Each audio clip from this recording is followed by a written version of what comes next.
গোটেই গাঁওখনৰ যাৰ জৰিয়তে আমি আপোনালোকৰ নীতি নিয়মৰ মাজেদি আমি গাঁওখন চলোঁ। গতিকে এই অনুষ্ঠান ভাগি সবাংকৰ সুন্দৰ হোৱাটো আমাৰ কাৰণে খুবেই সৌভাগ্য। মই আশা কৰিছোঁ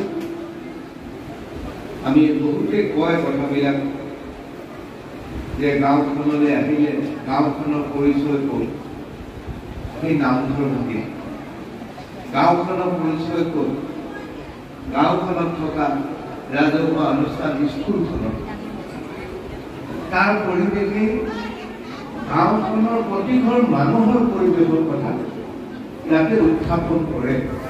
গতিকে মই আশা কৰিছোঁ এই নামঘৰ ভাগিয়ে গাঁওখনক সকলো দিশতে আধ্যাত্মিক অৰ্থনৈতিকভাৱে